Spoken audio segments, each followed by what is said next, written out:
Ito ang talagang hindi pangkaraniwan. Meron palang Pakistani na ang tatas magtagalog at nagdadrive siya ng taxi.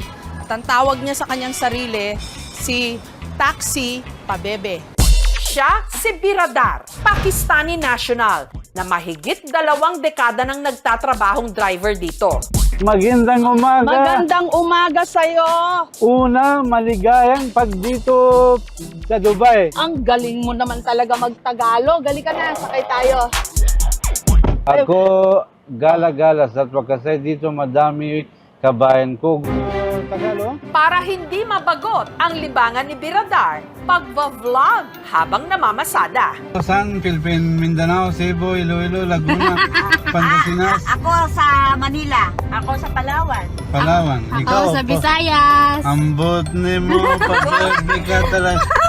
Ano yun? Make video, guwapo ha? Make filter ha? Ilang taon ka na? Ba't alam mo pati mga filter na yan? Ilang Filter? taon ka na? Filter? Oh, Ako? yeah. Oo. Walaan mo? 40, 50. 50, but ako araw-araw masaya. Masaya. Paano ka natutong Kasi- magtagalog? Kasi dito madami pasahero kabayan. Ikaw, Tagalog, Bisaya? Ilocano. Ilocano. Kuripot kami. Oo. Oo. Meron ka pasahero Ilocano? Mm. After 1 minute, I know kasi always calling mura lang libre. Manila, Ediwaw. Bisaya, Matapang. Ilocano, Kuripot. Pasensya ha. Charot lang. Bakit gusto mo mga Pilipino? Kasi kabayan, sobra friendly. Tsaka bungis-ngis. Oo, Alam mo yung wala. bungis-ngis, Wala ang masaya. masunod. Lahat kaibigan and friendly. Kaya pala ko gusto ko kabayan. Kumusta ikaw? Kumusta buhay? Mabuti. Hanggang sa ginawa na rin niyang content ang pagsasalita ng ating lengguwahe. Bakit tawag sa'yo pa, bebe? Dati isa may pasahero give me one funny word. Then he tell me when you have pasahero babae, you tell to her pabebe ka. She galit, then you tell to her charot lang. So after that, I like this word pabebe. Put my name Taxi Pabebe. Lahat pasahero talking about you, Jessica mabait, nakita kita. Ngayon ako sobra masaya. Hindi mo ako binobola? Ay naku, ako sobrang mabait, ako hindi sinunali.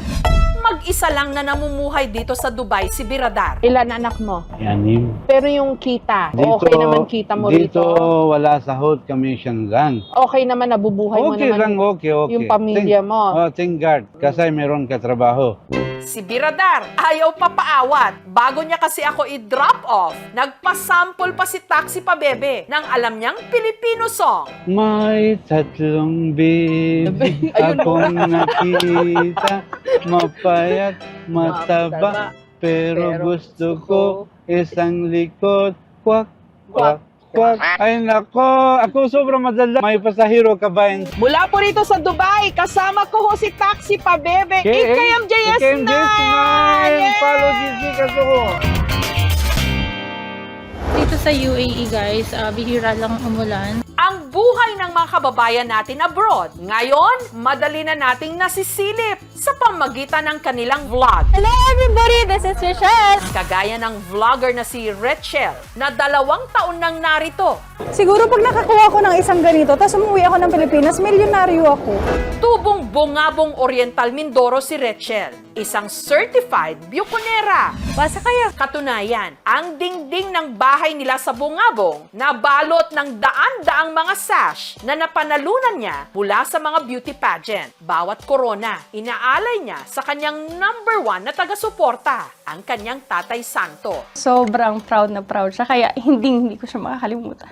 Pero nitong 2021, si Tatay Santo namatay dahil sa lung cancer. Nag-ibang bansa ako. Nagtrabaho po ako as waiter sa isang restaurant dito. Luckily, nakita nila yung potential na pwede pala akong maging isang content creator. So guys, that's it for today's video. Thank you so much for watching! Pero hindi lahat ng sumusugal dito sa Dubai may magandang karanasan. Gaya na lang ng nakilala namin dito na itago natin sa pangalang Charles.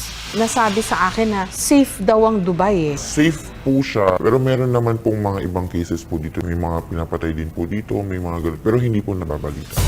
Ang ilan kasi sa ating mga lalaking kababayan dito, katulad ni Charles, mainit daw sa mata ng ibang mga banyaga. Pag nakita po nila na maayos ka, malinis ka tignan, wala kang balbas, habol-habulin ka po ng mga ibang lahi po dito. Hindi yung mga locals. Hindi po. Catcalling po talaga dito madalas. At ang iba sa kanila, nagiging biktima ng sexual harassment.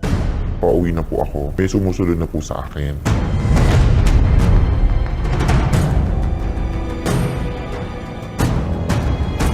Nung nagsara po yung lift, bigla niya po akong niyakap. Tapos pilit niya po ako pinaghahalikan sa liig.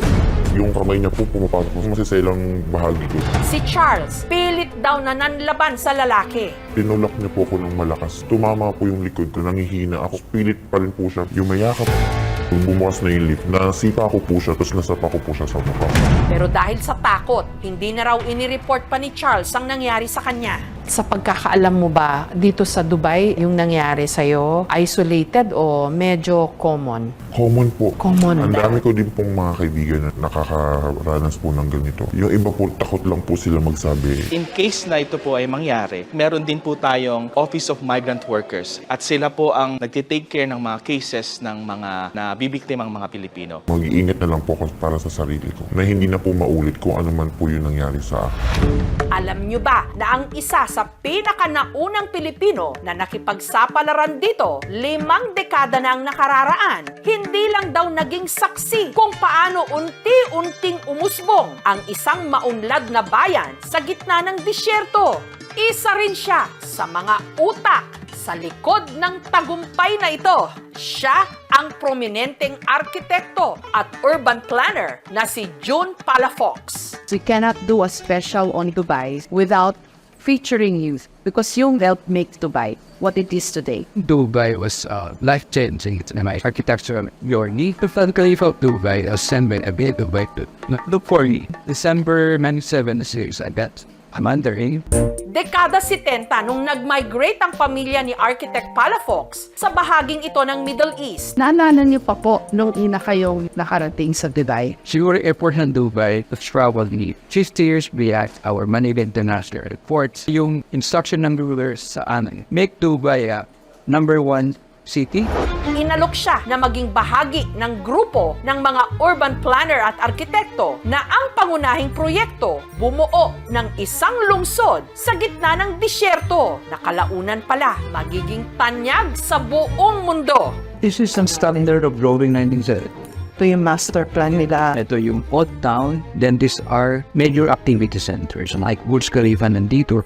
Si Architect Palafox nga raw ang pinakabata noon sa kanilang team. Siya rin ang nag-iisang Pilipino. Ito yung mga Dubai then and now. Kawang Pilipino talaga. And then we encourage more vertical cities instead of urban sprawl.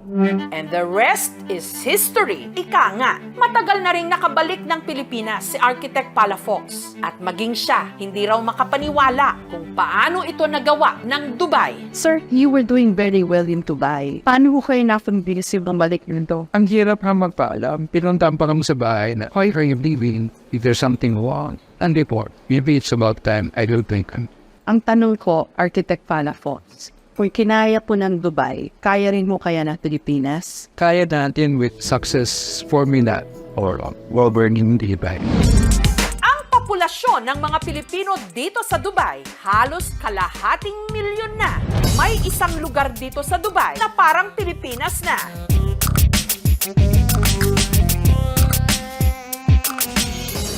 Mula sa sentro ng Dubai, bumiyahe ang aming team ng halos 30 kilometers patungo sa itinuturing na home away from home ng marami nating mga kababayang narito, ang Al Satwa.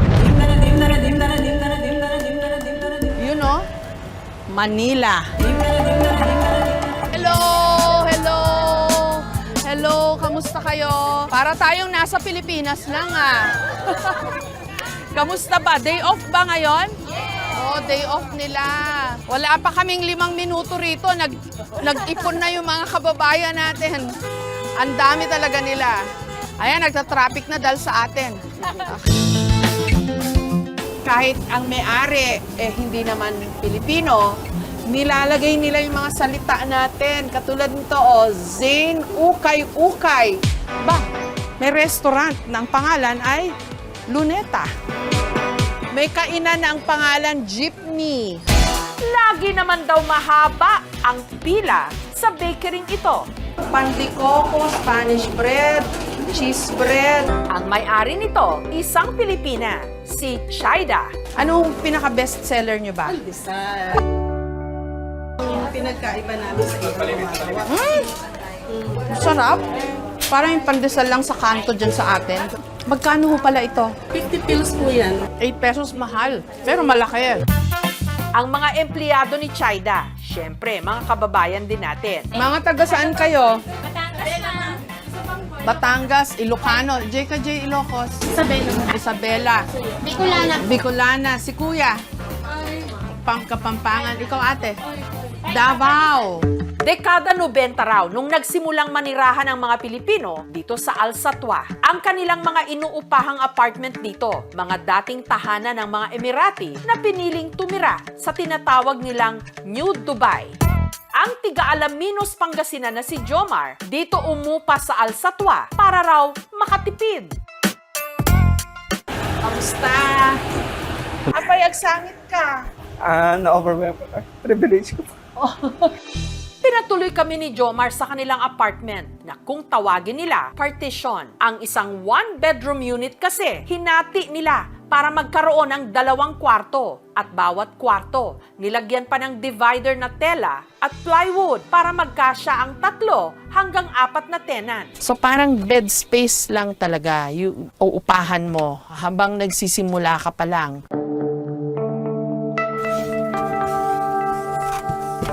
Okay. Sige. Okay. Magkano ang upa sa ganitong space? Sa taas po, 600. 600 dirham. Yes, maabot po yun ng 9,000 to 10,000 po.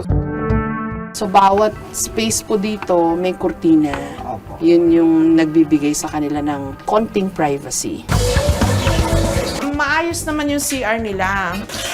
Ang problema, mainit lagi yung tubig nila. Balcony sila. Limoni, ma'am. Oo. Dito po kami nagtatatambay. At sampayan. Dito nahahanginan ka. Yes po.